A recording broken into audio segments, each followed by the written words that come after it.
what must a man do to commit the unpardonable sin? That's a pretty heavy question, right? It was posed by Joseph Smith, and it really cuts to the heart of some incredibly deep and, let's be honest, pretty challenging theology. So let's just dive right in and explore what it all means. So in this explainer, we're going to unpack that exact question. We'll explore the whole doctrine of the unpardonable sin, figure out who could even possibly commit it, and then see how this one dark idea actually fits into a much, much bigger and way more hopeful vision of eternal progression and really what it means to be human. Here's the roadmap. We're going to start by defining what the unpardonable sin actually is. Then we'll look at why it's so incredibly rare. We'll dive into the curious case of Judas, explore a really strange irony about the resurrection, and then we're going to pivot and question the whole idea of eternal punishment before we end on this grand, sweeping vision of God's own journey. Okay, so first things first, what is this ultimate sin? Well, it's not about making a mistake, not even a huge one. It's not about sinning out of weakness or because you just didn't know any better. The requirements are super specific, and the bar is set, almost unimaginably high. According to Joseph Smith, it's not just one act, it's a sequence of 4 very specific things. First, you have to have genuinely received the Holy Ghost. Second, you have to have the heavens literally open to you. Third, from that incredible experience, you have to gain a perfect, undeniable knowledge of God. And then number 4, you have to willfully, consciously sin against that perfect knowledge you just received. Joseph Smith came up with a really powerful metaphor to make this clear. He said committing this sin is like looking right at the sun, seeing it shining, and then saying, nope, the sun is not shining. It's the ultimate denial of an absolute truth that you are personally witnessing with your own eyes. So, when you hear that incredibly high standard, the next logical question is, who on earth could even do this? This is not something an ordinary person, even someone who's made a lot of mistakes, could ever be capable of. The list of potential candidates, it is incredibly short. Yeah, the list of who might even be on this list is shockingly small. It actually starts before this life with Lucifer and the angels who followed him. Here on earth, the main example given is Cain, who the scriptures say talked directly with God before he rebelled. Judas is on the list, of course, though we're going to see that's a bit complicated. And finally, there's a suggestion that maybe some early apostates who had received profound spiritual experiences could also qualify. And this quote from a later church president, Spencer W. Kimball, just hammers the point home. He said the sin requires such a profound level of knowledge and revelation that it's, and I quote, manifestly impossible for the rank and file to commit it. It's just not something most people need to worry about. All right, now let's zoom in on the most debated case of all, Judas Iscariot. He's often pointed to as the poster child for this, but if you actually look at the scriptures, the story is way more complex and nuanced than you might think. On the one hand, you've got Jesus himself calling Judas the son of perdition. That seems pretty open and shut, right? Peter also later said that Judas went to his own place, which many take to mean damnation. But, and this is a huge but, on the other hand, the Bible is also very clear that Judas repented, that he returned the silver, and that he even confessed, I have sinned. Those just aren't the actions of someone who's completely and utterly turned against the light. And this really reflects a more cautious modern approach. Later leaders like Elder James E. Talmage basically said, hey, let's pump the brakes here.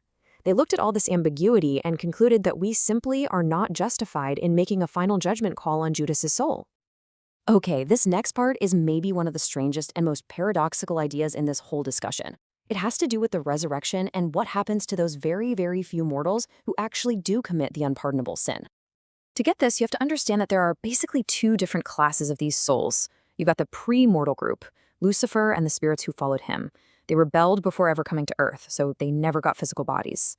Then you have the second group, the mortal sons of perdition, like Cain. They lived on earth, committed the sin, and they will, surprisingly, be resurrected with a body. And right there, that is the deepest irony. See, the resurrection is taught as a universal gift from Christ's atonement. It's separate from your personal worthiness, which means Satan's most loyal mortal followers will get the one thing he was denied and supposedly wanted more than anything else, a resurrected, physical body. They get a body, but no glory to go with it.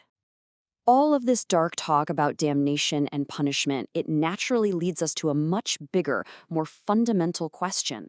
And this is where we shift our focus from the mechanics of sin to the actual character of God. This is really the question at the heart of it all, isn't it? How do you square the idea of endless, eternal suffering with the idea of an all-loving, infinitely merciful God? It's a tension that people of faith have been wrestling with forever. Now, a specific revelation to Joseph Smith offers a really fascinating way to reframe this whole concept. It suggests that the phrase eternal punishment doesn't necessarily mean punishment that lasts forever. Instead, it's God's punishment, because eternal is one of God's names. This completely opens the door to a more nuanced view of what that phrase means. You know, the author C.S. Lewis, who wasn't even from this religious tradition, captured a similar idea perfectly with this line.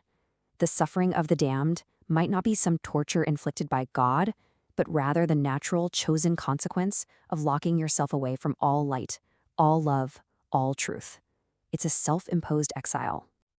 And all of this brings us to our final and most expansive section. It comes from one of Joseph Smith's most famous sermons, known as the King Follett Discourse. And what it does is provide this radical new context for everything we've been talking about, shifting the focus from the fate of the few to the potential of everyone. This is it. This is probably the most revolutionary statement in the whole sermon. The idea that God isn't some completely different species of being. He is our literal parent who has progressed along the same path that we are on now. He was once as we are. Think about what that does. It reframes everything. God isn't just a distant judge. He's a mentor. He's not just a creator. He's a parent who completely understands struggle and temptation and growth, because he's gone through it all himself. So what you end up with is this incredible panorama of insight. The idea is that all progress, all growth, comes from learning and living by eternal laws. God himself became God by mastering these very same laws. That's why he understands us so perfectly and knows how to guide us. And the implication is breathtaking. Our ultimate destiny, if we choose it, is to follow that same path and become like him. So we end here. We started with this dark doctrine about the few who might be lost, but we end with this incredible, breathtaking vision of the many who can be found. If the being we worship is the ultimate example of eternal progression, if God's own story is one of infinite growth, then what does that reveal about the divine spark and the infinite potential that's just waiting inside every single one of us?